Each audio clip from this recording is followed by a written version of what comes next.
तो news nation पर इस वक्त की सबसे बड़ी खबर आ रही है। जमात के प्रवक्ता मुशर्रफ अली खां, जो कि एक वकील हैं, उन्होंने जमात की प्रेस रिलीज पढ़ी है। उन्होंने बताया है, लेकिन वो सफाई किसी को पसंद नहीं आ रही, खुद मौलाना अंसार रजा को पसंद नहीं आ रही है। माफी मांगने से उन्होंने इनकार कर दिया। उनका यह तर्क है कि वो तो अल्लाह से रोज माफी मांगते हैं।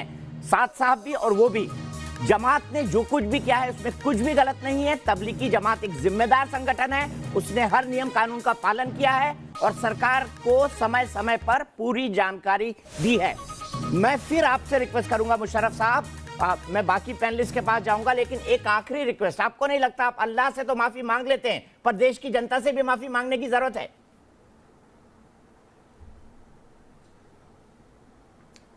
जी दीपक भाई, बिल्कुल आप ठीक कह रहे हैं।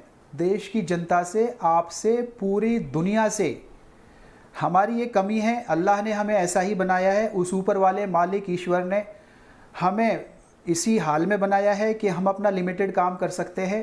फिर भी हमारे किसी सदस्य की किसी भी ऐसी कोताही से, चूक से, अनजाने में हुई, अगर कोई किसी को तकलीफ हुई है तो हम सबसे माफी मांगते हैं, अल्लाह से भी मांगते हैं, आपसे भी मांगते हैं। लेकिन मेरी बात सुनिए, चाहे जितनी भी माफी मांग लें, चाहे जितनी भी माफी मांग लें, मुझे ये आशंका है आप जैसे चैनल और आप जैसे बहुत सारे चैनल सही बात नहीं दिखाएंगे। अभी भी आपने मेरे माफी मांगने के बावजूद आपने हेडलाइन नीचे इसमें चला रखी है आपने कि माफी मांगने से इनकार किया। आपने बिल्कुल कहा था हम अल्लाह से माफी मांगते हैं, रोज मांगते हैं। अभी आपने चेंज किया, अभी आपने चेंज किया। मैं तो कहता हूं कि ऊपर वाला मालिक है, उसी ने सबको बनाया है, वही परिपूर्ण है, वही सब कुछ कर सकता है। माफ कीजिएगा मौलाना साहब, हम लोग आपस में इंसान हैं, सभी से गलती होती है। देखिए मेरी बात सुनिए आप दीपक भाई, जो एपिसोड हुआ, जो लांछन लगे, जो एलिगेशन लगे, उसके लिए मेरी बात सुनिए प्लीज। जो भी मरकज पे इल्जामात लगे हैं, एलिगेशंस लगे हैं, उसके लिए एफआईआर हो चुकी है। माफी मांगने से अगर वो एफआईआर भी खत्म हो जाए, सब खत्म हो जाए, ऐसा हमारे देश का कानून नहीं है। उसके लिए एक प्रक्रिया है। सुनिए बात मेरी, आप प्लीज सुनिए, आप प्लीज सुनिए, आप बातों को तोड़ मरोड़ के पेश ना करिए। मैं बार बार कह रहा हूं, यहाँ बच्चा बहुत होशियार है, सब मोबाइल पे खेलते हैं पूरे दिन। वो कौन क्या कह रहा है, दिमाग पढ़ लेते हैं लोगों का। 5 साल का बच्चा, मैं पूरी आपसे नहीं पूरे देश की जनता से, हर नागरिक से, पूरी दुनिया के हर इंसान से, अगर हमारे किसी व्यक्ति से कोई गलती भूल चूक हुई है तो हमें अल्लाह के वास्ते माफ करें। लेकिन मेरी बात सुनिए, आप सुनिए, आप मेरे मुंह में शब्द नहीं ठूक सकते। आप जिन लोगों को समझना है वो समझ गए हैं। आप इसको चलाते रहिए पूरा लॉकडाउन में, पूरा 1 महीना आपको खुराक मिल गई, आप इसी को चलाते रहिए। आप प्लीज कल से अपने लोगों को भेजिए किसी झोपड़पट्टी में, किसी मकान में, किसी दुकान में, जहां पर गरीब भूखे लोग हैं, जो बेचारे फाके पर हैं, जिनके पास दवाइयां नहीं है, बच्चों के दूध नहीं है, पैसे नहीं है। आपके जमात ये तमाशा बंद करिए आज से प्लीज। आपके जमात के लोग उन पे थूक रहे हैं, नर्सों से बदतमीजी कर रहे हैं। सबसे पहले लाऊंगा राजीव जेटली जी को। बिल्कुल बेबुनियाद इल्जाम है, अभी भी बेबुनियाद है। आपका व्हाट्सएप मैसेज मुझे मिल गया है, आपका व्हाट्सएप मैसेज मुझे मिल गया है। मैं उस पर जो क्लिप्स हैं जो हमारे पुलिस वाले भाइयों ने भेजी हैं, बिल्कुल हमारे जमात वाले साथी कोऑपरेट कर रहे हैं और हमारे पुलिस वाले भाई भी कोऑपरेट कर रहे हैं। सबको अच्छे से आइसोलेशन में रखा हुआ है। आपको मैं भेजता हूं, आप प्लीज उसको दिखाइए, इतनी हिम्मत है तो सच दिखाने की। सच भी दिखाऊंगा, आपकी एक बात दिखाऊंगा मौलाना साहब, लेकिन आपने जिस तरीके से माफी मांगी है वो माफी मांगने का सही तरीका नहीं है। आपके माथे पर एक भी शिकन नहीं है। आप मुझे लिख कर दे दीजिए, आप मुझे लिख कर दे दीजिए। आपको पता, आप कभी नहीं मानेंगे इस तमाशे से, आप यही चलाते रहेंगे। आप किसी झोपड़ी में जाइए प्लीज, किसी गरीब का पेट भरिए और अपने इन लोगों को, जो आपने सरकार ने आपको रियायत दे रखी है ये ऐसे लॉकडाउन में घूमने की, अपने लोगों को वहां भेजिए। पर आपने कोरोना बम फैला दिए, आप मानेंगे आपने कोरोना बम फैला दिया राजीव जेटली जी। उसके लिए आप इसको माफी मांगते हैं, आप अपने शब्दों पे कंट्रोल कीजिए। आप कुछ भी बोलेंगे, देश की जनता मूर्ख नहीं है, बच्चा होशियार है, सब समझते हैं। मैं खुद बोल रहा हूं, देश की जनता मूर्ख नहीं है। मैं खुद बोल रहा हूं, ऐसा किसी जर्नलिज्म कोर्स में नहीं सिखाया जाता। राजीव जेटली जी, अंबर जैदी, फिर मौलाना अंसार रजा, जो शब्दावली आप इस्तेमाल कर रहे हैं वो किसी भी जर्नलिज्म कोर्स में नहीं पढ़ाया जाता। दीपक भाई जानबूझकर साजिशन कह रहे हैं। जो और जो मरकज ने किया है वो किसी इंसानियत की किताब में नहीं लिखा है। जो मरकज ने किया है वो किसी इंसानियत की किताब में नहीं लिखा है। सबसे पहले राजीव जेटली, अंबर जैदी, फिर मौलाना अंसार। राजीव भाई देखो, आपकी ये नहीं बदला है अभी भी।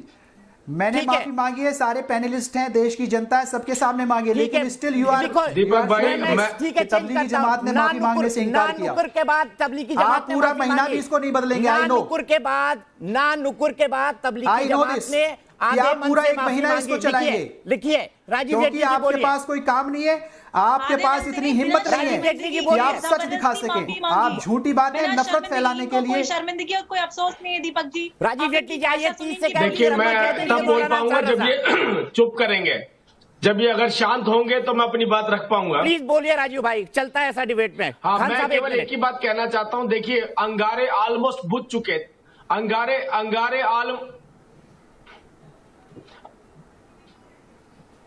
मैं दीपक भाई ये बताना चाहता हूं कि जो अंगारे थे लगभग बुझ चुके थे। मंगलवार से आज तक देखिए, कोरोना की फिगर किसने बढ़ाई? 60% कोरोना के केस अगर बढ़े हैं तो केवल तबलीगी वजहों से बढ़े हैं, केवल इनकी वजहों से बढ़े हैं। 60% केस सोचिए, हम तो घटते, हमारे केस तो घटते चले जा रहे थे।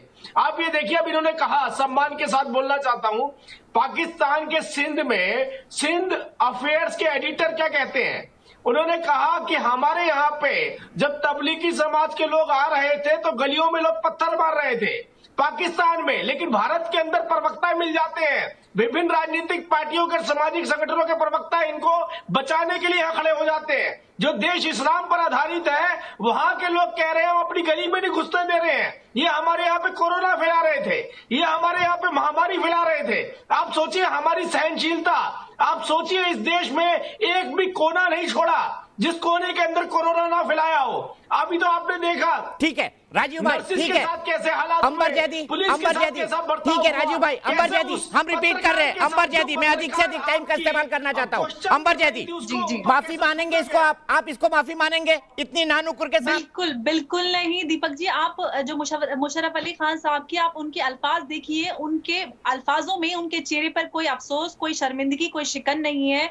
उनको लग रहा है कि जबरदस्ती मीडिया और सरकार, प्रशासन उनके खिलाफ साजिश कर रहा है। उनके अंदर कोई शर्मिंदगी नहीं है। आप कह रहे हैं कि एक जिम्मेदार संगठन है तबलीगी जमात। 1926 से लेकर आप लोगों ने क्या किया? जहां से आपकी शुरुआत हुई थी मेवात में, वहां पे महिलाओं की आप स्थिति देखिए। मुसलमान अपनी लड़कियों से शादियों में दहेज की इतनी बड़ी डिमांड करते हैं कि मैं वहां पे काम करती हूँ, कितने सारे केसेस मेरे पास आते हैं कि लोग परेशान हो जाते हैं। आपने कौन सी तबलीग वहां पे की? कौन से अल्लाह का काम किया? आपने सरकार का, प्रशासन का कोई भी नियम कानून आपने नहीं फॉलो किया। उसके बावजूद आप कहते हैं कि अगर अनजाने में किसी से कोई गलती हो गई हो। कल गाजियाबाद के अस्पताल में आप महिला नर्सों के साथ आपके लोग वहां पर कपड़े उतारकर अश्लील उनको इशारे कर रहे हैं, बदतमीजी कर रहे हैं। आप उस शर्मिंदगी आपके अल्फाजों में नहीं है कहीं से कहीं तक। आप बोल रहे हैं कि आप सिर्फ और सिर्फ प्रोपेगेंडा कर रहे हैं। अगर कोई चूक हो गई, ये शब्द का इस्तेमाल किया उन्होंने। अंबर में रोकूंगा आपको। अगर कोई चूक हो गई है तो मौलाना अंसार रजा बताइए, अब आप क्या कहेंगे कि बीजेपी आरएसएस मुसलमानों के खिलाफ पड़ी हुई है कि आपके घर में आग लग गई? घर के चिराग से देख लीजिए, एक चिराग बैठे हुए बगल में। अगर हमारे किसी भी काम से, अगर किसी मुल्क में अफरा तफरी होती है, इस्लामी तरीक़ा है। अगर हमारे किसी अमल से किसी को तकलीफ़ पहुंची है, अगर हमारे अमल से किसी को बहुत ज़्यादा कोई बड़ा हादसा हुआ है, हमारी ज़िम्मेदारी बनती है हम खड़े हो करके, बैठ करके, उठ करके, जैसे भी हो हम माफ़ी मांगेंगे। ये हमारे पैगंबर का तरीक़ा है, हमारे पैगंबर ने ये सिखाया है। नहीं, वो तो कि अगर किसी का दिल टूटा है तो सबसे पहले जहन्नम में वो दिल टूटने वाला। सुन लिया आप, मेरी बात सुनिए। पहले बंदे से माफ़ी मांगना है, बाद में रब से माफ़ी मांगना है। जब तक बंदा माफ नहीं करेगा, रब माफ नहीं करेगा। जब तक बंदा माफ नहीं करेगा, रब माफ नहीं करेगा। और जो तबलीग पैगंबर इस्लाम ने 1450 साल पहले कर दी है, अब किसी तबलीग की जरूरत नहीं है, अब तो नबी की सुन्नतों को पर अमल करने की जरूरत है। और अगर किसी फेल से आपके बड़ा हादसा हो गया है, आपकी जिम्मेदारी बनती है, मौलाना साहब की जिम्मेदारी बनती है कि मैदान में निकल के आए और पब्लिकली आकर के माफी मांगे कि भाइयों मुझे माफ कर दो, हमसे एक बहुत बड़ा गुनाह हो गया, ये गलती नहीं है, ये गुनाह अजीम है जिससे पूरी कौम हलाकत में आ गई है। आप कह रहे हैं कि साहब मौलाना आपका संगठन बहुत मजबूत है, बहुत जिम्मेदार है। अगर जिम्मेदार होता तो 5 दिन हो गए हैं पूरी कौम की बेइज्जती होते होते, पूरी कौम को हर चैनल पे जलील किया जा रहा है, और आप कह रहे हैं आपका जिम्मेदार संगठन है, पूरी कौम को आप जलील करवा रहे हो। गाजियाबाद में जो आपके बंदों ने किया है, क्या ये इस्लाम सिखाता है? जो इंदौर में हुआ है, क्या ये इस्लाम सिखाता है? इस्लाम कहता है कि गरीबों को गले से लगाओ, मुसीबत में लोगों के साथ खड़े हो जाओ। आप छुप रहे हो। कौन सी हदीस है? आप बताइए मुझे, क्या तबलीग में आप सिखाते हैं? इस पर कोई सवाल कौन सी ऐसी हदीस है कि आप बिल्कुल पते की बात करिए, आप हुकूमत का कानून का पालन ना करें? आप मुझे बताइए कौन सी ऐसी हदीस में लिखा है कि जिस मुल्क में रहिए उस कानून का पालन मत कीजिए? दिखाइए कौन सी हदीस है नबी की। आप तबलीग करते हैं ना, बताइए पैगंबर इस्लाम ने कौन सी हदीस में फरमाया है कि जिस मुल्क में रहो उस मुल्क के कानून को मत मानो? बताओ कौन सी हदीस में लिखा है, बताइए खान साहब, मेरी तरफ से कोई सवाल नहीं। मौलाना अंसार रजा साहब एक आलिम हैं, हमारे बड़े हैं, हमें किसी फिरका वारियत में नहीं पढ़ना है, सब हमारे भाई हैं, सब बरेलवी हम फिरके वाली बात नहीं कर रहे हैं, हम तो इतना कह रहे हैं कि किस हदीस में ये लिखा है कि जिस मुल्क में रहो उसका कानून ना मानो। ये बताओ किस हदीस में लिखा है? गुफ्तगू में मौलाना साहब, मैं इतना बड़ा नहीं हूं कि आपके सामने बोल सकूं। आप प्लीज़ मेरी बात सुनिए, मैं इतना बहुत छोटा आदमी हूँ, मैं तो वकील हूँ पेशे से, और मुझे ये बातें अच्छी लगी तो मैं इस लिबास में हूँ कि मौलवी जैसा लगता हूँ। आप मुझे माफ़ करें, आपसे माफ़ी मांगता हूँ। मैं आपसे बहुत छोटा हूँ, इल्म में मैं कुछ भी नहीं जानता आपके बराबर। तो बड़े की बात मान लीजिए ना मौलाना साहब, जैसे हमसे माफी मांग ली वैसे देश से मांग लीजिए। वो आप जैसे मौलवी लोगों जैसे हमसे माफी मांग ली वैसे देश से माफी मांग लीजिए। जैसे मौलवी लोगों का काम जैसे हमसे माफी मांग ली वैसे देश से माफी मांग लीजिए। एक हदीस मुझे याद है, कह दीजिए कि गलती हो गई, गुनाह हो गया। एक हदीस मुझे याद है मौलाना साहब, आप प्लीज मेरी वो एक हदीस सुन लीजिए। मैंने चलते फिरते छोटी टूटी फूटी सीखी है, आपको सुना रहा हूँ। किसी ने कुरान का गलत तर्जुमा किया, हुजूर की सुन्नतों को गलत बयानी की, उसकी पकड़ हो जाएगी। तो अब वो मैं नहीं जानता आपने क्या बयान किया है, बेशक होगी। सब आप हमें गुस्ताख कहते हैं, मैं तो अभी सलाम पढ़ दूं आपके सामने। हमने ये बताया है कि जिस मुल्क में रहिए उस मुल्क का कानून मानिए। या रसूल अल्लाह, अस्सलातु वस्सलामु अलैका या नबी अल्लाह। आप अपना चेहरा देखिए प्लीज, फिर से दिखाइए, मौलाना साहब को दिखाइए। कोई भी मुसलमान जब ये सुनता है तो उसके चेहरे पर क्या होता है वो मौलाना साहब को पता है। दोबारा पढ़ रहा हूँ, ला इलाहा इल्लल्लाह मुहम्मदुर रसूलुल्लाह, अस्सलातु वस्सलामु अलैका या रसूल अल्लाह, अस्सलातु वस्सलामु अलैका या नबी अल्लाह, अस्सलातु वस्सलामु अलैका या हबीब अल्लाह, अस्सलातु वस्सलामु अलैका या खैर खल्क़िल्लाह। माशाअल्लाह। देखिए ये सबकी भलाई चाहता है। आप प्लीज किसी को गुमराह ना करें। मैं तो कह ही नहीं सकता, मैं आपके सामने बोल ही नहीं सकता। मुशर्रफ साहब कितने भोले हैं, बार बार मैं आपसे कह रहा हूं, आपने मुल्क की कितने भोले हैं और क्या भलाई की आपने मुल्क की। मौलाना साहब इसका इंटरप्रिटेशन भी बता दीजिए, फिर मैं आगे आऊंगा। मैं कितने भोले दावे के साथ लिखकर ये दे सकता हूं कि मैं एक महीने तक भी अगर मैं माफी मांगता रहूं तो आप उसको नहीं चलाएंगे, आप उसको नहीं दिखाएंगे। I know this very well. चला रहा हूं क्योंकि आपका एजेंडा है, आप उस सेट एजेंडा के काम कर रहे हैं। को पता लग गया है अपने एजेंडा से दीपक भाई, कल से आप मेरी दरख्वास्त है बिना किसी भेदभाव के सामने कलमा भी पढ़ लिया है उन्होंने।